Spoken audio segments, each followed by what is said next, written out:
Okay. Oi Mirko. Ciao. Adina, Mirko. Hi.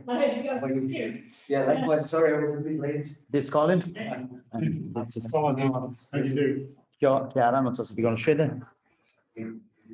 Okay, there are already 6 participants here, including Sofia and Federico. Hello, guys. Did he? She said she was yours. Yeah, but yeah, so she should come. Buongiorno, qualche minuto che ci prepariamo perché qui dobbiamo sistemare. Allora, Mirko, accendi lì perché non funziona quello, è rotto, mi sa. Monta sopra. Ok, questi qua.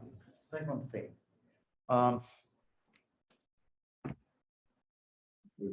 Sotto. Quello lì. Quello è un buon segno di solito. Okay, perfect. Okay, then you need probably. Oh, yeah. Oh, tira giù quello, monta su. Abbiamo invitato apposta. Adesso uso quello. Prova con quello. Devi montare su. C'è che non cascare. You need probably.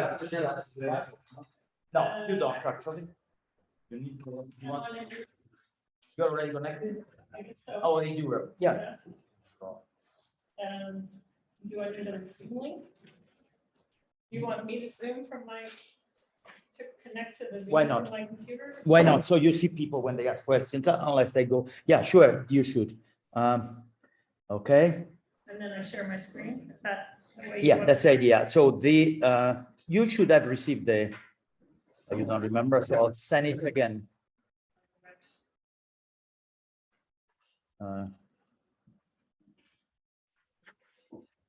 Should be this.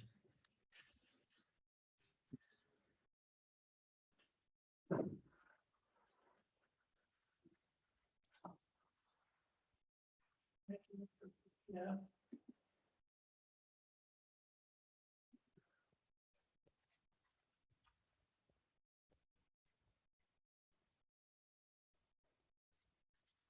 Okay, Sophia, yes, everyone is there.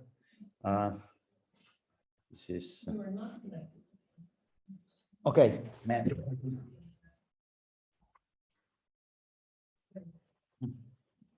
Okay.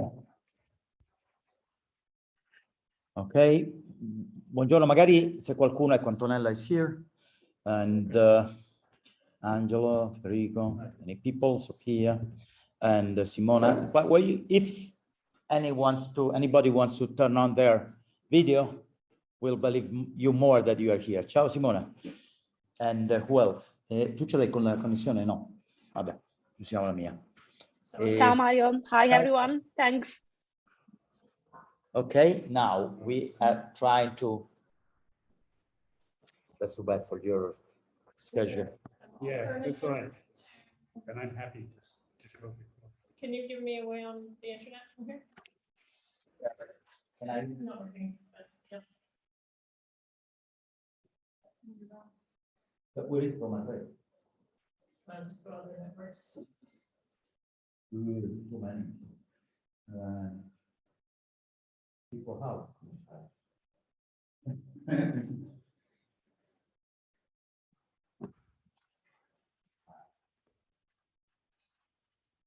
Simona resiste. Simona è l'unica che si è fatta vedere, ragazzi. Ragazzi. Who else? Yeah.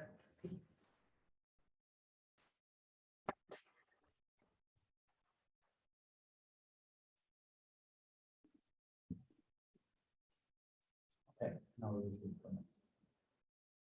Okay. Then I sent you the email.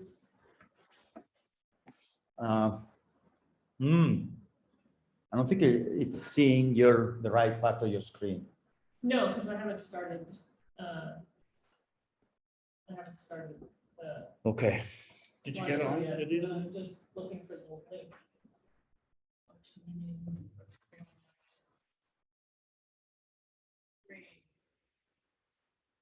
Let me in soon. You're the host.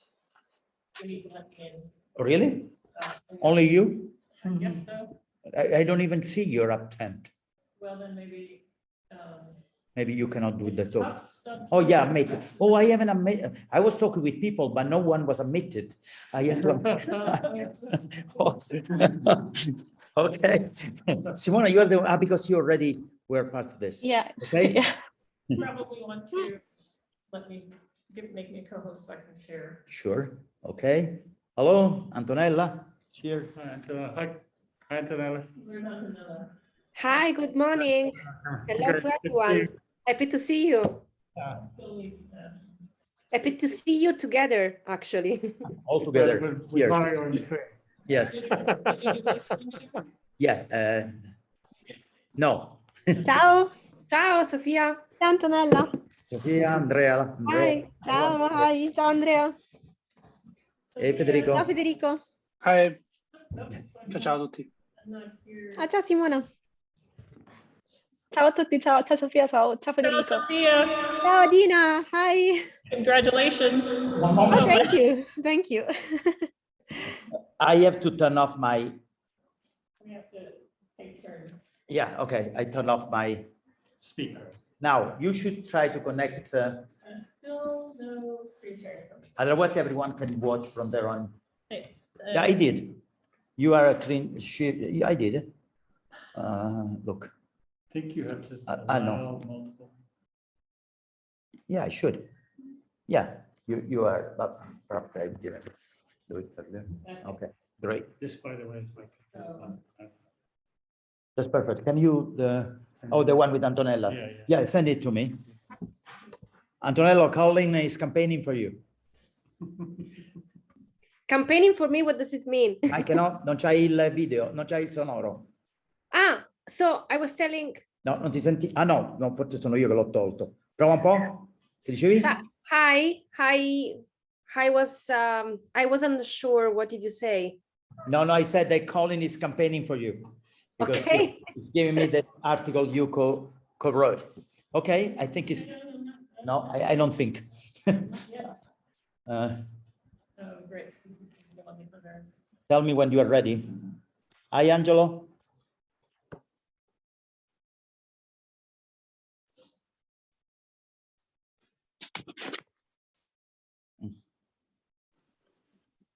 I don't know whether this is the way to do it. Come? What did, so What's the, you should share. Sorry, you should share the, So yeah, you're sharing it. what What? are they saying? My screen or the, That's yeah, I this. see that. So that's not what I want. The other one, yeah. Yeah, I want the other one. What do you mean the other one? Another talk? No, not the presenter view. Oh, not the presenter view. Okay. So now, Hello, Joe. Joe said hello to everybody. Hello. Okay, okay, nice working. Yeah. that is good. All right. Okay, Can so you everyone hear ready? me? And you're muted? I'm muted. Am I muted? No, I'm not. So we have Adina Roskies for the 20th time in Italy, and she will give a new talk on free will and the readiness potential. Special guest, Colin Allen, who is also here, and he's a great cognitive scientist and philosopher. So I will have great questions from Colin. I believe. Okay, before you leave, perhaps. Okay, please. All right.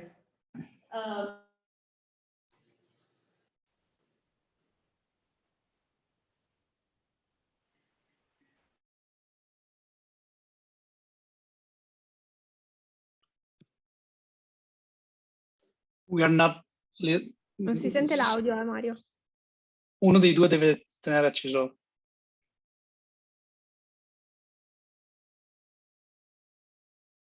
Okay, but now you have to be off. Okay.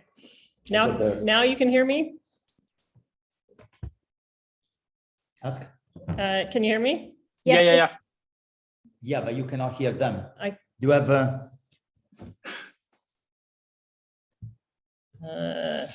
Can you hear me now? Yes. Okay, and I can hear you. Okay. Great. So what I was saying into the ether is that if you have questions, because it's a small audience and we've got a fair amount of time, feel free to stop me, and probably through Mario, he'll monitor the hands if there are hands. I can't see you while I'm talking. So anyway, very nice to be here again, although it's been a long hiatus, and hopefully that won't happen again. COVID will be beyond past. All right, so today I wanted to talk about work on the readiness potential and its relationship to free will. And going back about 350 years, we can think about something that Spinoza said. He said, men are mistaken in thinking themselves free. Their opinion is made up of consciousness of their own actions and ignorance of the causes by which they are determined. Their idea of freedom, therefore, is simply their ignorance of any cause for their action. And so we were in a position of not having any knowledge of the causes of our action back when Spinoza wrote this. And you might ask whether we are now in a different situation. So do the current states of the brain sciences put us in a different kind of position where we can escape from this purported ignorance? We do have new techniques for investigating the causal bases of behavior. We have new technologies and new disciplines that bring together different kinds of insights. And so one of the perennial questions in philosophy is whether we have free will. And there have been quite a few things written about whether or not we have. Most of them, in fact, pretty skeptical about whether we have free will. And so what I wanted to do today is just give a brief philosophical background to the question, so that you have a sense of what the philosophy is, what are the philosophical questions. And then I want to talk about two different challenges to free will that have been claimed to be addressed by neuroscience. One is the problem of determinism, and the second is the inefficacy of conscious will. And that is what I'll focus most of my time on, talking about the work done on the readiness potential, or the RP, and then an alternative way of thinking about that data that I think gives us a different way of approaching the question of its relevance to free will. I'll briefly talk about the philosophical implications, and I think I will be skipping this last part, talking about agency. So we'll kind of end the talk at the end of philosophical implications, but if there's time and people want me to give a sketch of what the agency part is, I can do that as well. All right. So for many centuries, the problem of free will has generally been framed in terms of its relationship to determinism. And although people talk about determinism in kind of loose ways, there's actually a technical definition, or several equivalent technical definitions for what determinism is. So here's one, that is a complete specification of the state of the universe at a time, and the laws, so complete specification of the laws together are sufficient for fixing the state of the universe at all other times. Okay, so when we talk about whether or not determinism is true, that's what we mean by determinism.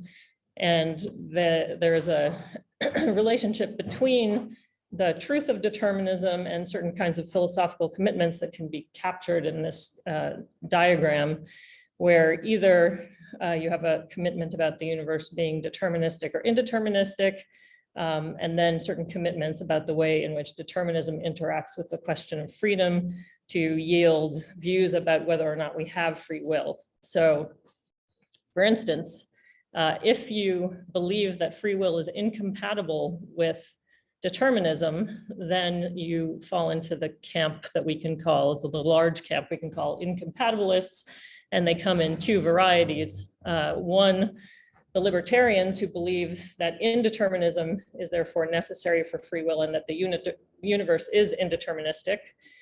So that would give us libertarian free will. But again, if you think that free will and determinism are incompatible, and you think that the universe is deterministic, then you think that we don't have free will. So those are the hard determinists. But on the other hand, there's another philosophical view, which is that free will is compatible with determinism. So whether or not determinism is true that still leaves open the possibility of freedom. So compatibilists or soft determinists occupy this block. And they also believe that we have free will. And typically the way in which neuroscience has been thought to bear on the question of freedom is via this question of determinism. So neuroscientists have occasionally done experiments that they think demonstrate the truth of determinism or occasionally the falsity of determinism. And what I'd like to argue now is that that is really a dead end for thinking about the way in which neuroscience can influence the question of free will. So when people are worried about this question of determinism because it's so frequently tied to the truth of the possibility of free will, and there have been lots of arguments that to the effect that if we show that our brains are deterministic, then we won't be able to, we won't have free will. And some people have very dark views about what would occur if we were shown, demonstrate that we didn't have free will. And I want to argue here that the brain sciences really are in no position to prove determinism. And there are two reasons that I think they can't. What I'll call the problem of fundamental neural indeterminacy, and the second, the problem of exhaustive neural determination. And I've been meaning to update those names of problems because they're horrible, but I will explain what I mean by them.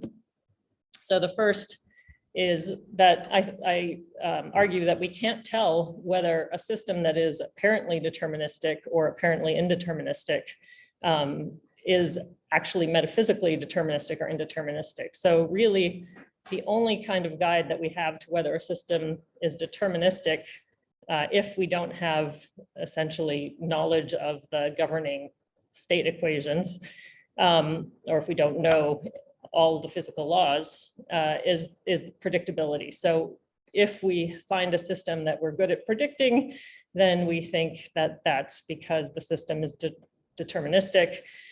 If we find a system that we're not good at predicting, we're inclined to think that it's indeterministic. But in fact, the question of predictability really cross-cuts the question of determinism or indeterminism. So there are systems that are predictable yet indeterministic, and there are systems that are unpredictable yet deterministic. So as an example, think, for example, in the lower left-hand corner is supposed to be an illustration. I don't know whether that's the video that people are getting, but it's impossible to see. Oh, okay, good. So the lower left-hand corner is a diagram of chaotic behavior, and chaos is by definition unpredictable if you don't know the governing state equations or dynamical equations, but nonetheless, the behavior of those chaotic systems is entirely deterministic, or at least there are entirely deterministic yet chaotic systems. And on the other hand, we have quantum mechanics, which our best physics currently says is fundamentally indeterministic, but at macroscopic scales, it behaves like a deterministic system. So by our operational definition, we would think of it as deterministic. So because predictability isn't a reliable guide to the question of determinism, I don't think that any kind of experiments that look at whether or not we can predict brain function or neural function are in a position to give us answers to the metaphysical question of determinism or indeterminism. So that's one reason that I think neuroscience is not in a position to say anything about the question of determinism. And the second reason that I think it's not in such a position is that the brain is a really massively interconnected system, and it's impossible to isolate subsystems of the brain.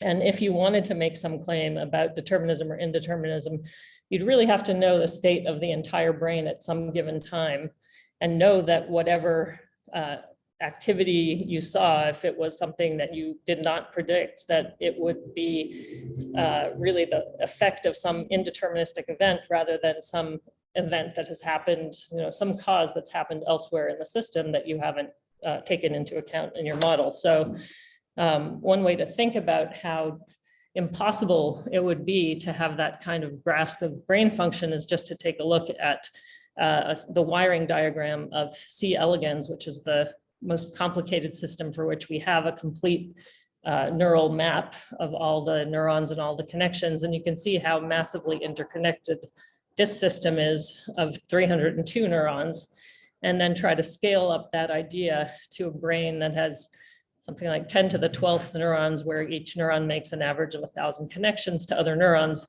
And so there's just no way that you could, for instance, record some part of that system, perhaps see an event that was unexpected and rule out the possibility that that event is just a causal consequence of something that's happened elsewhere in the system. So I think that there's no way, even in our most fantastical future neuroscience, that we'll be able to demonstrate or have global knowledge of the system in such a degree that we would be able to rule out the possibility that something that we saw was unexpected was in fact indeterministic and not just another effect of a deterministic system. So I don't think, again, that neuroscience is in any position to make proclamations about the truth or falsity of determinism, either in the sense of the universe or just in the sense of our brain as a system. Okay, so to sum up this little bit, the challenge for arguments from determinism is that there is a fundamental problem in operationalizing determinism, and that problem renders empirical approaches to the question, I think, just in vain. And I don't think any work that any neuroscientist has done to this date really bears upon the question of determinism. And I also think that there's no experiment that any neuroscience in the future will ever do that will settle that question. So if anybody is going to settle the question of determinism, if that is a question that is all settleable, it's going to be physicists. And when we have our complete best physical theory, maybe there will be one interpretation of that physical theory that's dominant or that seems to be the correct interpretation. But I note that at the moment, there are both deterministic and indeterministic interpretations of our current physics, which isn't, we think, the final physical theory anyway. So given all that, you might ask whether neuroscience can even inform philosophical arguments about free will at all, or whether this whole question of determinism exhausts the way in which neuroscientists might approach the question of free will. And so I want to turn to what has become sort of a classic argument from neuroscience against the possibility of free will, and that's the Libet style experiments. So let's just jump to what you might think of as a real intuitive picture of what it is to act freely. So imagine you're standing on the edge of a diving board, and it's the Olympics, and you're ready to take your dive. And there's no stimulus from the external world that tells you exactly when you should go dive. So you're monitoring your internal environment, presumably trying to decide when you're really ready. And then you make a decision, and then following that decision to dive, you act, you initiate your dive. So that's sort of the folk theory of what it is to act volitionally. To act spontaneously in an endogenous kind of way. And this kind of spontaneous action was investigated by Benjamin Libet back in the 1980s by making use of a brain potential called the Readiness potential, or RP.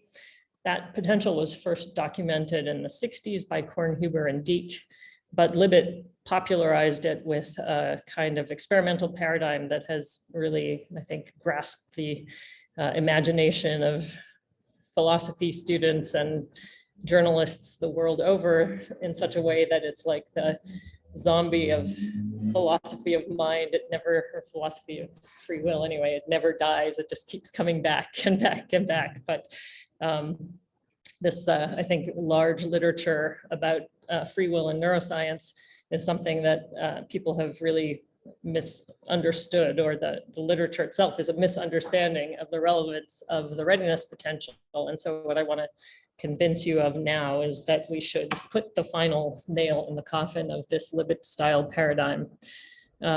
So here is the Libet paradigm. So there's a subject and he's wearing a EEG cap, so a device that measures the electrical potential at the scalp across a person's head.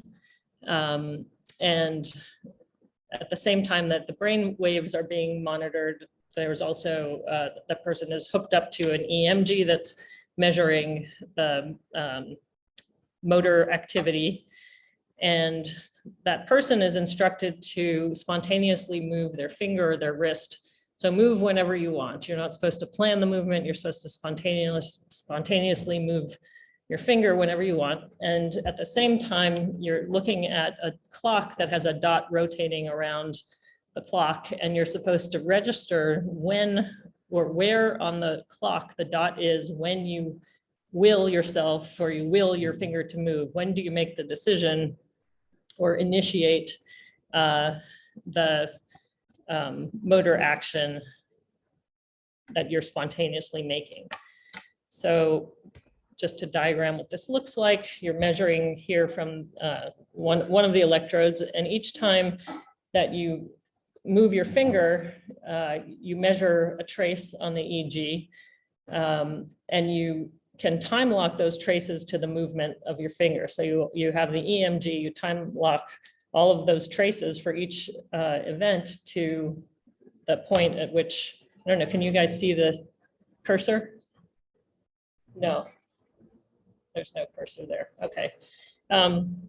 But where the line is where the movement occurs. And you can see that there's sort of a ramp up prior to that movement, but it's also very noisy, so that each individual trace is a little bit different. But what you do is you do this same kind of spontaneous movement number of times, 40 to 100 or 200 times, and you average those traces together, and then you get a pretty standard curve, this kind of ramp that goes up to the point at which you move your finger, and that's called the readiness potential. So the readiness potential has been interpreted as preparatory activity for volitional movement. So as I mentioned in Libet's experiment, at the same time that you're generating these spontaneous movements, you're also looking at this clock and registering where the dot is when you will yourself to move. And the reason that you're doing that is that the experiment's aim is to measure the time at which you're conscious of willing your action relative to the time that the neural signals related to your action occur. And so Libet asked the question of where in time is the decision to move relative to the movement itself. And he found that the average W time, so that's the time of willing, is approximately 200 milliseconds before the movement. And his interpretation of that is that you're willing it before the movement, but if you'll recall, that readiness potential, the ramp of the readiness potential occurs prior to 200 milliseconds. So it's about 500 milliseconds before the movement. And so because you get this readiness potential signal prior to the time of willing, he interpreted that as being evidence that the brain evidently decides to initiate, or at the least prepare to initiate the act at a time before there is any reportable subjective awareness that such a decision has taken place. And so he concludes that cerebral initiation, even of a spontaneous voluntary act of the kind studied here, can and usually does begin unconsciously. These considerations would appear to introduce certain constraints on the potential of the individual for exerting conscious initiation and control over his voluntary acts. So in other places, what he said is your brain evidently decides to act before you do. And that has been widely taken up, the idea that your conscious will is sort of an illusion. It's not causally efficacious in causing your behavior. What's efficacious is this readiness potential, which occurs prior to your conscious will. And that essentially bypasses your faculty of will And therefore, you can't be free if you think that conscious willing is a precondition for free action. Is that a question, Can I ask a Mario? question? You may ask a question. Sorry, I didn't get exactly why you are assuming that necessarily the readiness potential, whatever it is, doesn't cause our volitions, that in turn cause our actions. I am not assuming so, but Yeah, Libet's interpretation was that. No, why it was interpreted that way?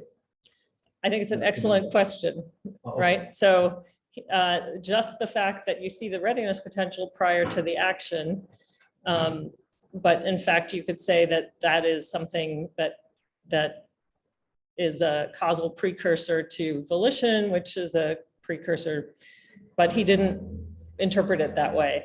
Many people pushed back and said, why didn't you interpret it that way? Because interpreting that way, compatibilists wouldn't be out of. That's right. Right. That's right. And part of the reason I think is because well, I don't think there are any good reasons, frankly. So I think basically what you're saying is the kind of thing that I want to argue. But I think we have better models now for making that argument. So let me just summarize. Again, I don't have a cursor that you can see, but if you look at what's labeled the type 2 RP, you can see that it deviates from baseline about 500 milliseconds before the motor response, which is at 0. And Libet locates the W time. If I didn't point out how noisy that measurement was, it's very noisy, but the average is about 200 milliseconds before motor initiation. And he locates that about 200 milliseconds before and makes the argument that because your brain waves, the RP begins at about 300 milliseconds before that, it's not really your will that's doing the causing of the motor action. And if you want to think about the way in which that maps onto the timeline that we talked about right at the beginning, as time goes on, the idea is that your brain, if you're standing on the diving board, your brain is gearing up to jump prior to your conscious decision to jump. So, I think what he would say is that even if your brain is causing your volition to happen at W, it's also concomitantly causing your jumping a little later. And so it's in a sense screening off the efficacy of your will, but there's no good argument for why that's the right interpretation. Okay, so many people seem quite taken by this interpretation. And I would say that it's widely been taken to demonstrate that we don't consciously initiate our spontaneous actions. Libet thought maybe you could save free will by postulating free won't. So he thought, your will might, your brain might decide, but then there will be a point at which you haven't yet acted, but you've become conscious of your volition. And in that 200 millisecond window between the W time and your motor activity, you have a chance to veto that prepared and initiated action, for which he calls possibly a faculty of free won't. But it turns out that that's really not possible, because people have also investigated whether you can do that kind of veto in that time frame, and it turns out that it seems like that's not really a robust phenomenon, being able to do that. And he does, he hedges his bets a bit. So he says, in those voluntary actions that are not spontaneous and quickly performed, that is, in those in which conscious deliberation of whether to act or what alternative choice of action to take precedes the act, the possibilities for conscious initiation and control would not be excluded by the present evidence. So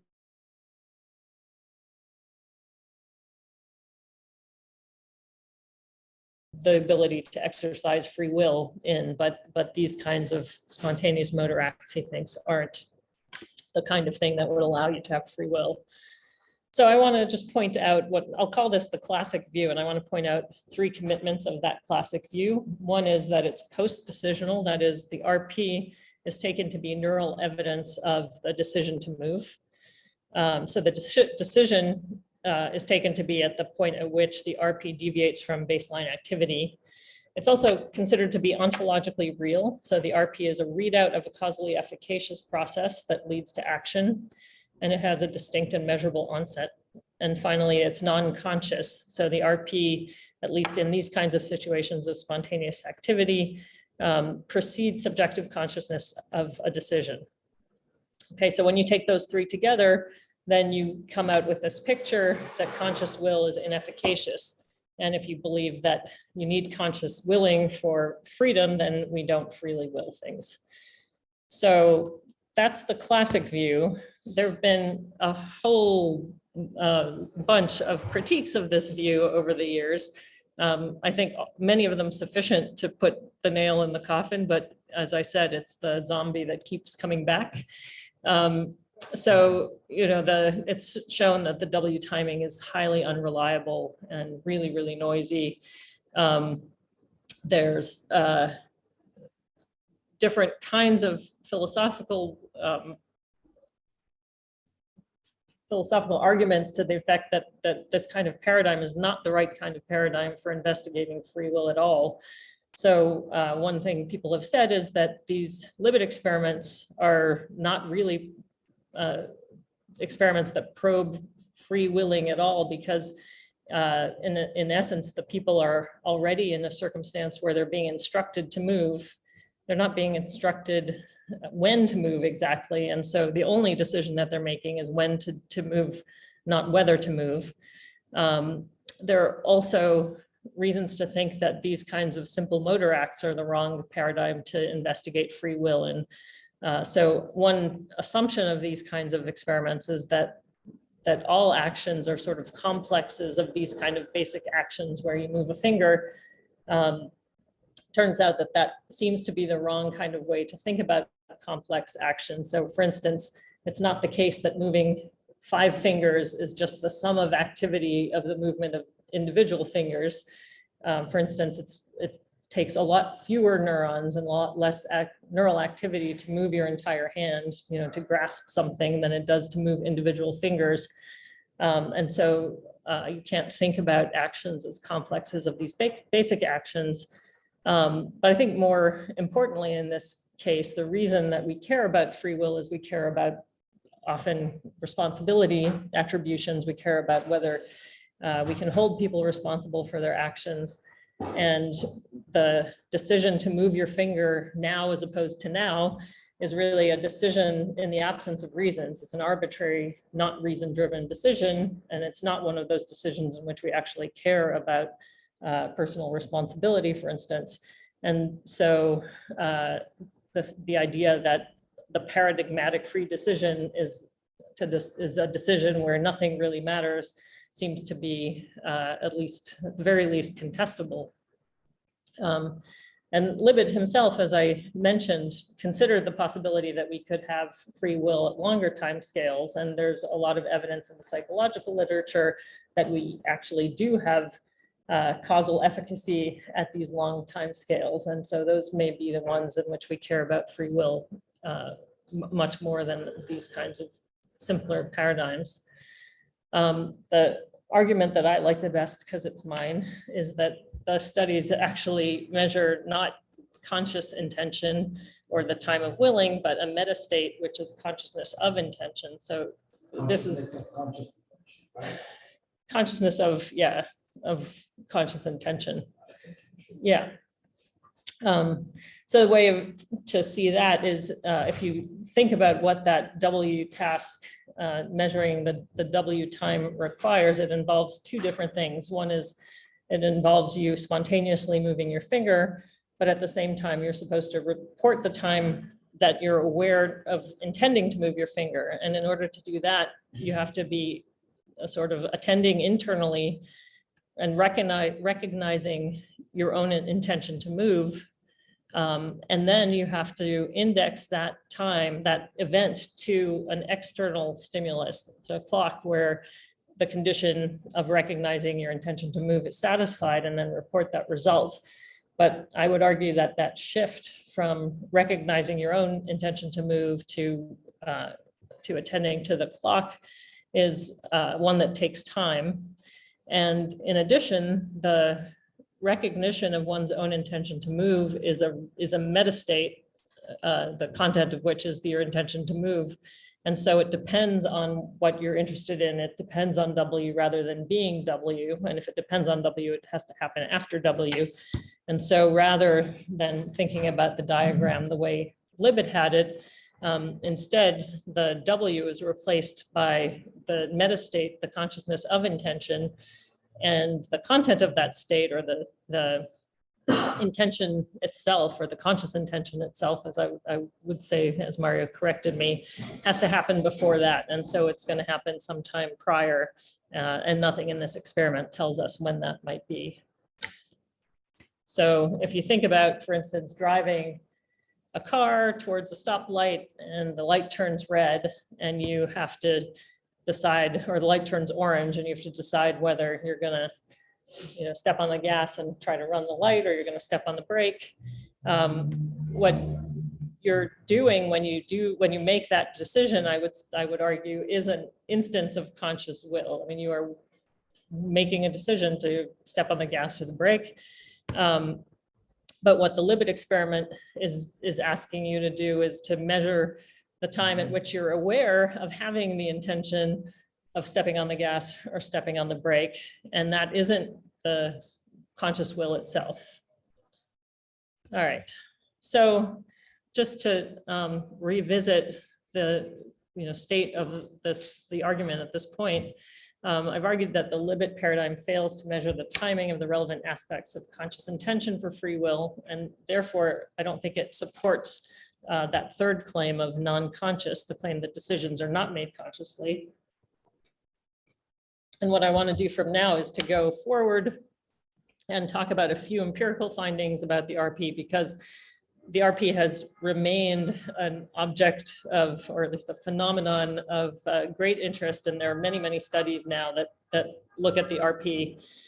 And I would argue that new models provide a reason to be suspicious of the kinds of commitments that the classic view makes that support non-conscious, that in particular, the RP is a post-decisional process and that it's ontologically real.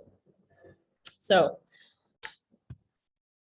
let's just step back and review what we know about the RP. So one thing that we do know is that it is not an artifact in the sense that it's not something that is unreplicable. There are hundreds of studies in which the RP is visible, and it seems linked to spontaneous voluntary movement. So when you have experiments that are set up like the Libet experiment, where EEG traces are time locked to movement onset and averaged over multiple epochs, you see something that looks like an RP. That is very reliable. You can also modify when that RP begins, depending on whether or not people are instructed to pre-plan movements as opposed to do them spontaneously. So planned movements show an earlier initial rise than spontaneous movement. But there are also things about the RP that raise puzzles. In particular, there's a lot of variability across individuals. And if you look in individual trials, it's pretty hard to see something that looks like an RP. So I'll just show you some data that shows that across different individuals, the shape of the RP differs pretty widely. And in some cases, it doesn't even seem to exist. There doesn't seem to be something ramp-like prior to movement. And these are traces that are already averaged over multiple epochs. So you would think that if the RP was a necessary precursor of movement, it would be something that you would be able to see in all individuals. But secondly, if it was the kind of neural activity that would have to take place prior to movement in each individual trial, you would expect to be able to see it in individual trials, but it looks like if you don't average over multiple epochs, it's much less clear that there's an RP there. So you can see the RP emerge as you average more and more trials together. So these puzzling issues include the fact that not every subject exhibits an RP, that the shape and onset of the RP are highly variable across individuals. You also would think that if it's something that has to occur prior to movement, if it's a causal precursor to movement, then there'd be sort of a standard time lag between the RP and movement onset. And so you could predict movement onset from looking at the timing of the RP. But it turns out that it's not proven to be a very good predictor of movement onset. And it also doesn't appear to be very closely related to the time of willing that the people's reported W time. And in an interesting experiment that Aaron Sugar and colleagues did, they tried to train a neural network to predict the onset of movement. And if you look at the blue traces, these are sort of the regular RP, using the regular RP traces in the regular Libet paradigm. The model could predict movement onset a couple seconds before movement occurred pretty well. So that raises some questions, but then when you institute hang on a second. When you basically give a task that controls for anticipation, so you remove anticipation from the kinds of inputs that this model is getting, the ability of the machine learning model to predict the onset of the RP basically disappears. So it's unable to predict the time of motion until right at the time that the person is acting. Okay, so there doesn't seem to be information prior to action that predicts the time of action if you remove the anticipation signals. With respect to the question of whether there's any relationship between the W time and the RP, Patrick Haggard and Martin Eimer did experiments in which they showed that, in fact, the timing of the RP is not related to W times. So if you take early W times and late W times and you look at whether the RP varies among those two groups, it doesn't have any relationship.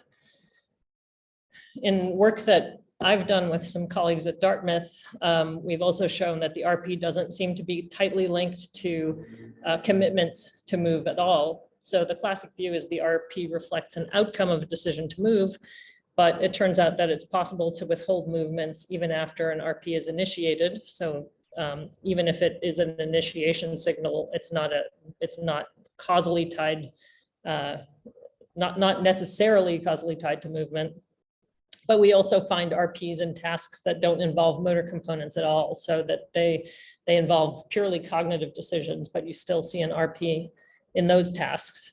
And they're also present in tasks that involve decisions not to move. So rather than the RP being reflective of a commitment to move, it seems like the RP is much more reflective of a decision process itself, whether it's a decision process related to movement or not. So that is a way of introducing a new model for thinking about what the RP is and what it's doing. And that is to think about the RP in the context of decision, psychologically modeled decision processes or neural models of decision processes, which are typically accumulator to bound models. And so if you think about the RP instead as the result of a bounded accumulator model, you get a very different picture of what its relationship is to the process of willing, and one that has different implications for free will. So there are basically, well, two at least ways that you could get an RP. You could get it the way people have done it through the Libet paradigm, where you average lots and lots of trials time locked to movement, where you postulate that each of those trials is just a noisy version of the average trial, so that there's sort of a RP-like signal in each individual trial that precedes movement, and then it only emerges over multiple epochs because of the noisiness of the signal. And so the assumption here is that there's a, sort of mini RP in each of these instances, and its temporal relation to movement is uniform. Or you can assume that the decision process is really an accumulator model, and the threshold crossings are indicative of the decisions that people are making to move, and it's the decisions which lead to movement. And if you average these kinds of stochastic models at the time that threshold is crossed, then you get something that looks like an RP. So just to show you what that might look like is if you just look at individual traces, again, I can't show you with my cursor, but on the left-hand side, you can see individual excursions, and the arrows point to the point at which the excursion crosses the threshold. And if you time lock all of those arrows together and do an average, you get something that looks just like an RP. And if you model this process, then you get something that looks exactly like the RP that has been empirically determined. So you can see the overlap on those two traces. And similarly, you get the EEGs. The other thing that they get is, what they get is the mean wait time is replicated by the model and the empirical data, as well as the EEG. So this stochastic accumulator account essentially replicates the phenomenology of the RP, but it has a very different interpretation. So the classic model is, as I mentioned, a post-decisional model where the decision is taken to be the point at which the RP deviates from baseline. So that's where it says neural decision to initiate movement. And then as time goes on, there's a ramp-like process that stops when movement is made. But the accumulator model is rather a pre-decisional model. So there's essentially just variability in the baseline signal, but at some point that signal reaches threshold. And at the points before that reaching threshold, there's no decision at all, right? So there's no decision has been made to move in this epoch prior to reaching threshold. The neural decision to initiate movement is really at that threshold crossing. So there's lots of evidence that converges in favor of this kind of pre-decisional account, both from human and animal work. And although there is some evidence that's still consistent with the post-decisional account, I think none of the studies are inconsistent with a pre-decisional account. So, one thing that you might expect to see is that RPs, so if there are little things that are like RPs that are related to volition, you might expect that if it's an accumulator model, that you could find evidence of them throughout the time course of these kind of spontaneous fluctuations. It's very hard to find that kind of evidence in a single neural trace that's really noisy. But it seems like theoretically speaking, if you look at the profile of the noise, then something that looks like an RP event is going to occur pretty much all over the data, not just at the EEG thresholds. So anyway, the question is, if you take seriously this kind of stochastic model for motor initiation and for explaining the RP, what kind of implications does it have? So the first thing to note is that, as I said, these models are pre-decisional, so that where the RP is already detectable, there's no decision to move. And the decision is then instead linked to the threshold crossing, which, if you look at the way in which the Libet data is shown, is going to follow W, as you would expect, just like our kind of intuitive folk philosophy of willing suggests. It is possible that the RP reflects the buildup of a signal of which the agent becomes aware around W, which is, I think, what Mario had suggested. And that, I think, fits well with models of consciousness that consider consciousness or conscious awareness to be a temporally extended process. And there are other implications as to the ontological reality of the RP. So if you think about it, if you think about the accumulator model as the real model of what's going on behind willing, the RP itself emerges as a kind of artifact from the way in which we tend to analyze our data. So essentially, by only picking epochs in which are followed by movement, you're biasing your sampling of the data and averaging those biased samples in a way that leads necessarily to something that looks like an RP.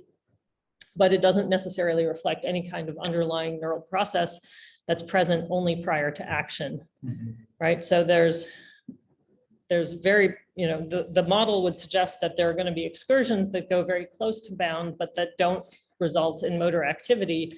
And you would never see such things because you're never measuring those epochs. But if that's the case, then there's no physiological significance to the onset of the RP, and the RP onset can't cause anything or reflect a real causal process. So the picture I painted so far is really a picture in which the RP emerges just from pure neural noise, but it also could emerge from time locking and averaging of a variety of real neural signals that may be related to volition. And that there's no evidence at the moment whether, which of those interpretations of the model is the correct model. But the other thing that I think is really nice about this kind of stochastic model is it's a model that can explain both these kinds of spontaneous actions for which there are no reasons, as well as evidence-based decisions, right? So it's a one decision model that explains both reasoned decisions and these kinds of spontaneous actions. So I think the real take home is that these stochastic models negate the commitments of the classic view. So the classic view is post-decisional. It supposes that the RP is neural evidence of a decision to move. Oh, that came out badly. This is, here you can see it. So on the stochastic model, it's pre-decisional. That is, it reflects evidence that contributes to a decision to move. The classic model suggests that the RP, or stipulates that the RP is ontologically real. And the stochastic model has, it's a consequence of the stochastic model that the RP is an artifact. It's an artifact of sampling a causally efficacious neural process, which is the decision process, but the underlying signal that results from it has no measurable onset and may not resemble the RP in individual trials. And finally, the idea that the RP is non-conscious is also at least up for grabs. So we don't know, but it's very possible that RP reflects a signal that gives rise to subjective consciousness of a decision or intention. All right, so I'm going to now consider how this connects to the free will debate. So I think pretty clearly, if the onset of the RP is a meaningless construct, then relating that onset to W time is also meaningless. And so this, recognizing that RP onset is meaningless basically undercuts any kind of Libet style arguments for unconscious decisions.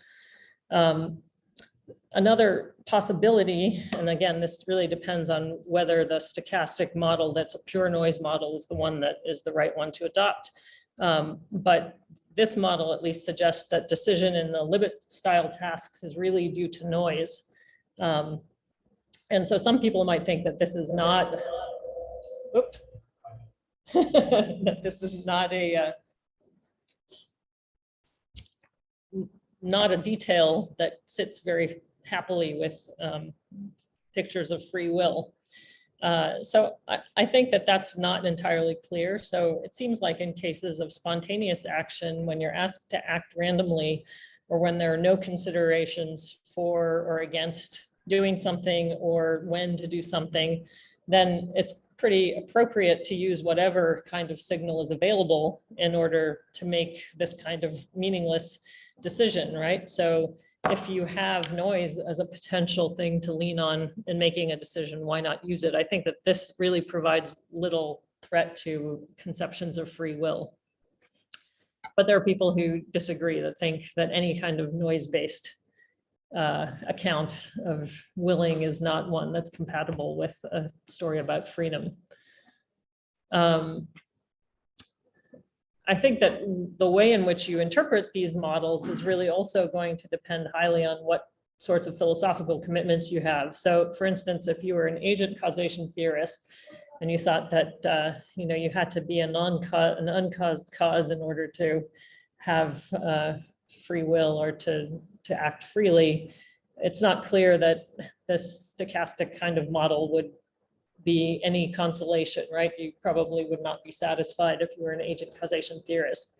If you were a libertarian, however, I think that the stochastic model would be very congenial if it turned out that the noise that you were relying on was indeterministic noise. And that, of course, is an open question. But I think most compatibilists would be pretty happy with this kind of interpretation. So you might think that noise can effectively allow us to make random decisions. It may not say anything about non-random decisions. There are other parts of the accumulator model that can allow you to tie decision processes more closely to things that we think of as person level or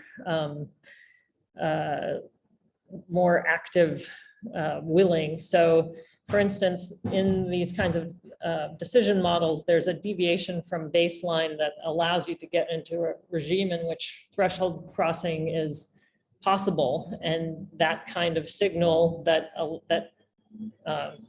sends the accumulator closer to bound might be something that is involved or related to volition.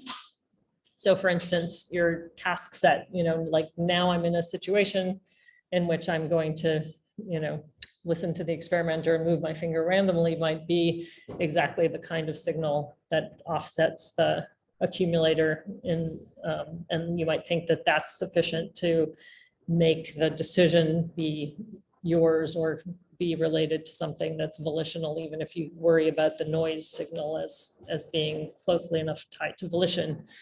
But you might, if you're a source compatibilist, you might still worry that even this kind of accumulator model isn't something that's closely enough tied to me to satisfy my own theory of free will. So I think that it's not straightforward how these models interact with philosophical models or philosophical theories about free will. How much time do I have, by the way? More or less, you spoke almost an hour. Did I really? Okay. Okay. That's one of your questions. That's right. So there are other kind of riffs on the stochastic model that you can imagine that would make it easier to tie these kinds of models to volitional processes. So for instance, if stochastic neural excursions reflect volitional processes, so you might think that your motivational strength, or you might have little volitional bumps in the noisy signal, those might push things towards thresholds in a way that makes the process not entirely due to noise and rather causally connected to volition. And similarly, the task set question is a way in which you can connect these models to a clearer picture of free will that involves person level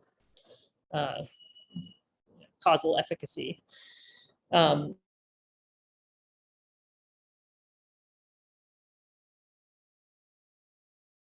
Under our own control, but I don't think that any serious theorist has suggested that we have to be aware of all the causes of our actions in order to act freely.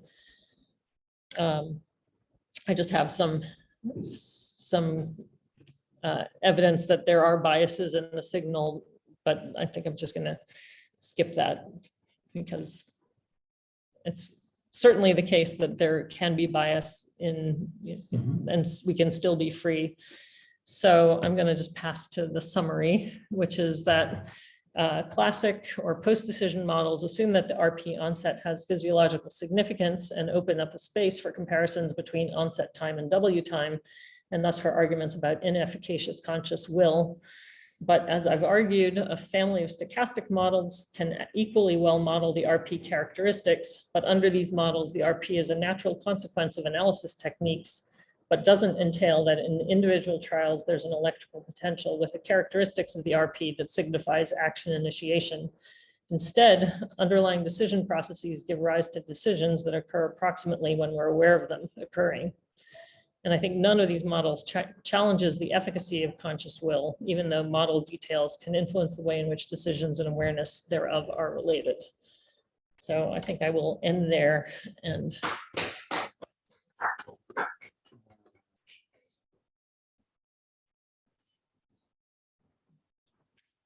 that's just for fun. Okay, thank you very much, Adina. And I don't know if there are questions, especially from Colin, that is. And he's not allowed to ask I any. get to ask later. So. Okay, you will ask later. Yeah. You could ask a question and then leave before the answer. Before the answer. Okay. Are there other So, questions? I want to stop my share so that I can see people. Okay, people, Chef, why don't you show your own video again so we see it? Wait, why can't I see people? People don't want to show themselves. Oh, okay. Some are actually pajamas, correct? And who has questions? Sophia first. Hi, Sophia. Hi, Adina. Many thanks for this big overview. That was really great. I have Hang on, let me make you louder. yeah. Can you hear me? Yeah. So I just have a quick question to start. You mentioned the Schultzcraft study, the 2016 study by Schultzcraft, the John Dylan Haynes group, where they seem to be able to isolate RPs at the level of single trials using a BCI interface. So I would like just to know, how do you think this kind of study fits with the model, and whether you think it's compatible with the stochastic model or no, because they seem to be able to really trace the presence of the readiness potential connected to simple and single motor actions. So how do you explain that, and how does it fit with your overview?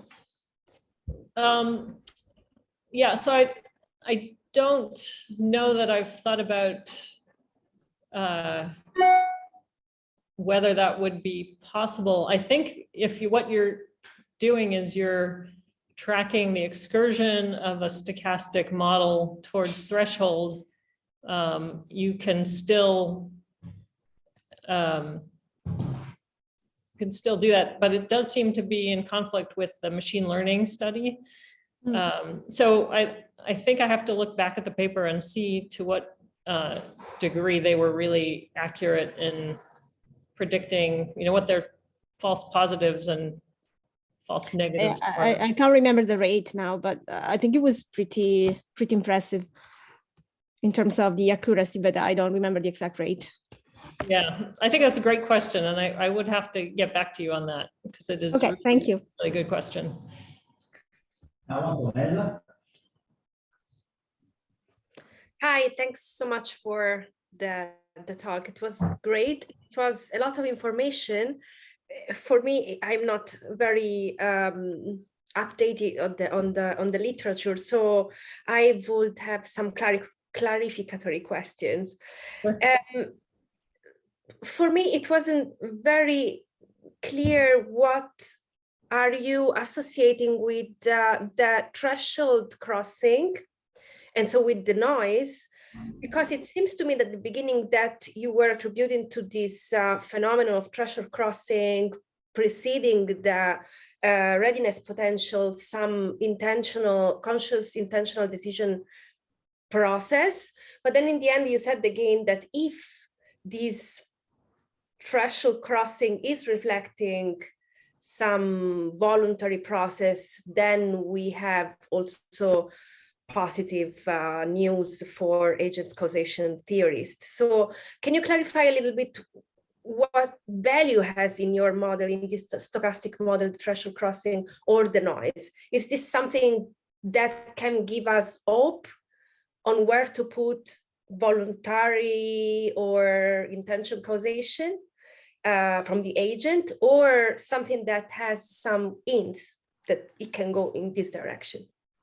Yeah, so great question. I think, so the threshold crossing is really this is a modeling stipulation. So what Aaron did when he did the model was he asked the question, can a stochastic model with no input, essentially it's just a noise signal and a leak signal, replicate the shape of the RP and also the wait times. So if you take people and you give them the Libet task and you just track what the times, like what is the distribution of times between finger movements. And he fit some parameters and showed that you can get both of those curves fit nicely with just an accumulator model. And so the model itself ends up delivering what the threshold crossing is for that. So that's just part of what it is to institute an accumulator model. And he just showed that you can replicate all these characteristics of the experimental data using that kind of model. So when I was talking about volitional signals, so that his model is not a model in which there's any signal at all, that's sort of part of the inputs, yet the model essentially gives you decision times. And the idea is that you're in a situation in these kinds of paradigms where you have no reason to move now as opposed to now as opposed to now, right? So there's nothing driving the system that's considered signal, and you're just relying on noise. But there's no reason that a decision model has to be purely noise driven. And so if you think, for instance, that in addition to just noise being part of the system, there's some kind of urgency that, like you don't want to not raise your finger for 2 minutes. So there may be an increasing signal that's related to volition that also plays a role in the model. And that could be a way of thinking about the ways in which things that we think of as much more voluntary play a role in these models, because the decision model can also incorporate that sort of thing. Okay. So if I understand well, it's more related to a kind of either energy accumulation or inhibition of movement that could be voluntary in case. Yeah, I think we haven't said anything about inhibition at this point, but we're viewing your screen now. The computer cannot see it. Okay. So, right, there's nothing inhibitory in this model at all. I think it's an interesting question of, whether you could certainly incorporate inhibitory signals if you wanted to. I don't know that people have suggested that sort of a thing. But certainly you might think that there are motivational signals to move. There might be cost signals to not moving. One question that you could ask is, these models are pretty highly unconstrained, and you might ask, are there ways to get more kinds of independent constraints and see whether the models still fit the data? But I don't think people have done that yet. Okay. Joe says hello. So bye, Joe. I have a question. No one else is asking. Actually asked an interesting question. So we have two pedantic comments.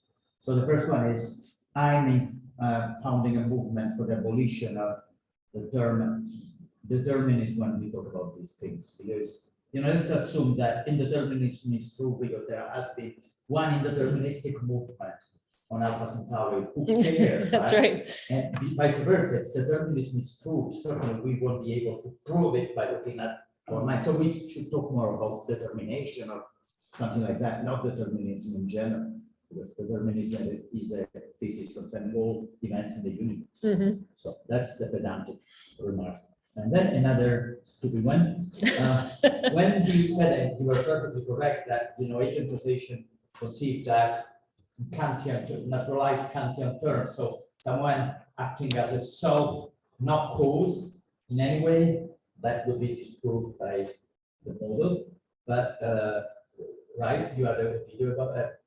I mean, I think what you would say is that if you were an agent causation theorist, you would not think this model showed you anything about free will.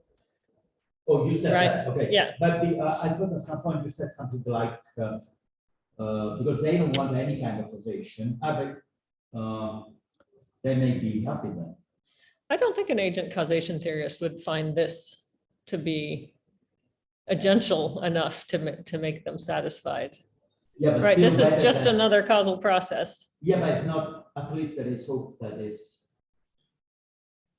I mean, no, they could be happy only if it's proof that it's indeterministic, right?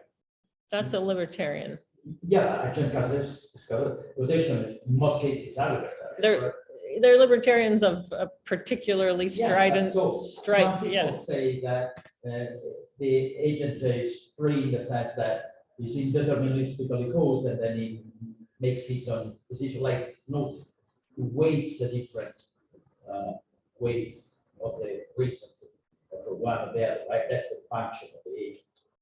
So Yeah. if it is deterministically caused, but that's. I just don't, I don't see this as being friendly to an agent causal theorist at all. So if all you want is indeterminism, you can get this depending on the without the nature of the model, yeah. noise. But if you want some sign that it's the agent itself that is the No, source of nothing the like thing, that, then I think that that's Yeah, not going to yeah, make you happy.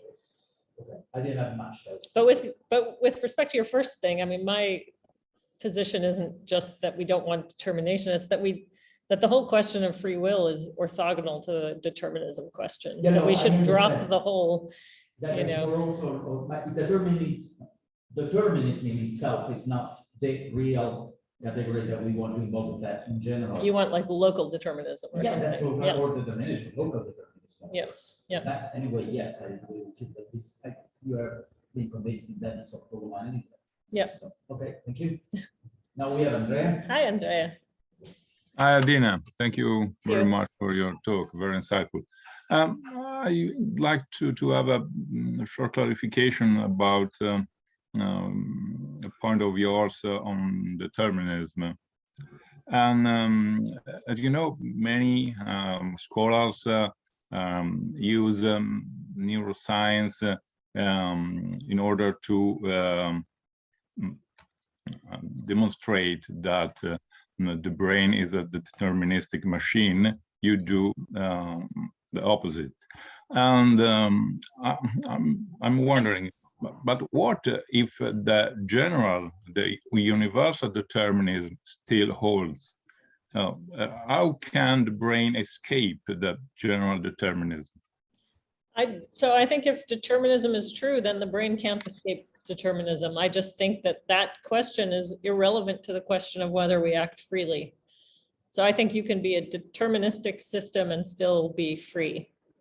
I didn't give you my positive account during this talk, but I'm a compatibilist. Yeah, well, obviously I understand there are many compatibilists concerning free will, but I'm talking about the brain as a machine, as a physical object. Yep. How can the brain escape the general determinism? I don't think it can. So I don't think it can. So when I talk about noise, I make no claim as to whether the noise is deterministic or indeterministic. Right? I think there are really interesting questions about what noise is and how to identify it. But yeah, I don't think, I mean, if determinism is true, then it's true of the brain also. Okay, thank you.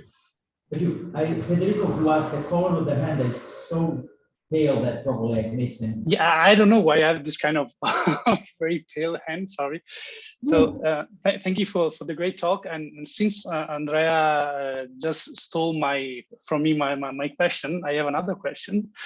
And is about the consciousness of this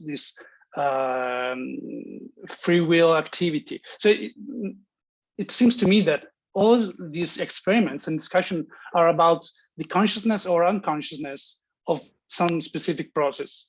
And it seems to me that there is no middle way between consciousness and unconsciousness in all these discussions. And I was wondering whether some concepts from phenomenology could be useful just to put some gray colors in this discussion about, for example, the concept of pre-reflective or prepositional consciousness. And I can do an example taken from Jean-Paul Sartre, in which he says that when you are trying to reach the train, and your consciousness is only consciousness of the train that has to be reached, and every single action is not actually conscious in the moment, but you can still do this all the stuff like running, avoiding obstacles, etc., because you are pre-reflectively aware of your body, of your actions, of your bodily action, your body schema, and so on. Also, Merleau-Ponty says something like this. And so I was wondering whether to insert some of this pre-reflective consciousness, which is something that is related to your own constantly being aware of your body without being actually aware of it as an object. In this moment, we all are aware of our body, but not in a positional way, but in a prepositional way. And for example, people that do not have this ability, for example, people with specific sensory deficits, they need to decide every single action of their body when they walk. So they have to look at the body and to decide to now the right leg, then the left leg, and so on. And normally we don't decide this. Of course, these are not even decisions. These are very basic movements, but it could be some very basic way of rethinking all this process, not between conscious and non-conscious, but between different degrees of consciousness, in which some of these stochastic models are related to, for example, some theories of consciousness are related to this noise in the brain, spontaneous activity, in which there is not only conscious or non-conscious, but different degrees that comes up after a threshold, as you say. So thank you if you have any idea about this. Yeah, no, I mean, I think that that way of thinking about it is useful. I don't know what criteria we would use for, giving different levels of consciousness to various, pre-decisional times. But it's not unlike what I was saying, when you're driving and you have to stop or decide whether or not to stop at the red light. I think you are conscious of what you're doing, but I don't think you're conscious of having an intention to do something, right? So I think that that's a very high bar to set for what conscious willing is. So I think that it's sufficient that what you're doing is consciously willing to stop, to step on the brake or step on the gas, even though it's not, the explicit thought in your head is now I intend to. You don't form anything in terms of intention, having an intention. So that may be kind of an analog of what you mean. So if I were to ask you after the fact, like, did you consciously step on the brake? You would say yes, even though you're not thinking, now I'm conscious of intending to step on the brake. So the other thing I could say is that, and maybe Sophia can talk even more to this point, but I think that Patrick Haggard has done experiments where he's shown that that people's, the likelihood of people saying that they were intending to do something is related to the level of the RP in certain kinds of tasks. So that's evidence that becoming aware of explicitly intending something might be related to how close you are to threshold. Thank you so much. Okay. Are there other questions? Okay. So. Yep. I'm going to put my mute on so we don't. Okay, so let's thank. There's Sophia. Just if there is time, otherwise I'll skip. No, there is no time. I'm sorry. Okay. Please ask. No, it's more like a comment. So something you mentioned is that it is possible that the purely noise-driven model works for random type of choices, while the more deliberate choices are driven by some other mechanism.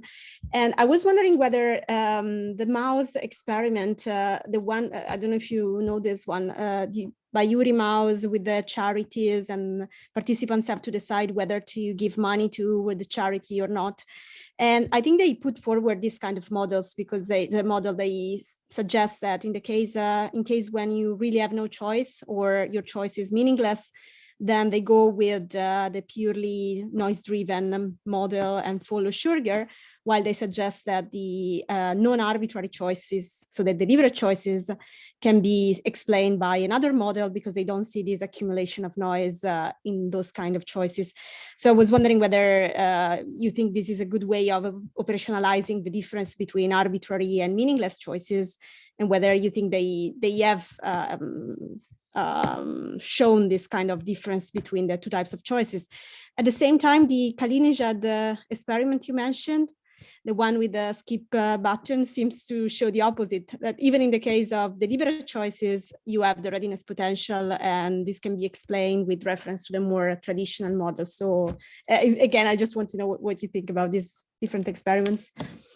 Yeah, well, so my own guess is that it's a single mechanism, or it can be modeled as a single mechanism, but the inputs are different. And so in case where there are no inputs, you have to rely on noise, and that kind of model is one that typically evolves more slowly than ones where there are strong reasons to decide one way or the other. And so in those cases, you might not see any kind of ramp because the evidence drives a model to threshold quickly.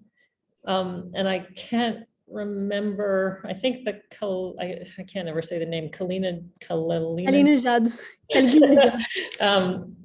I think that the way in which those experiments were done was such that the decision process wasn't going to be one that was driven super quickly to threshold. So I should look back and see whether that's the way of explaining the difference between Uri's and their study.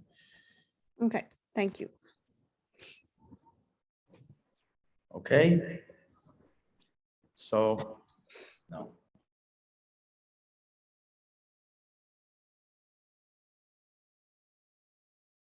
Good to see everybody. We look forward to seeing Adina.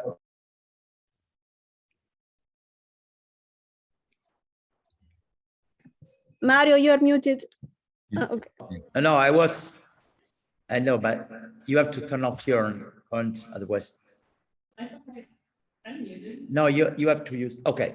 No, I was thanking Adina, and I was hoping that we'll see her for her 51st talk in Italy soon. And so I greet her, and actually I will greet her again because she's here, and I greet everybody online.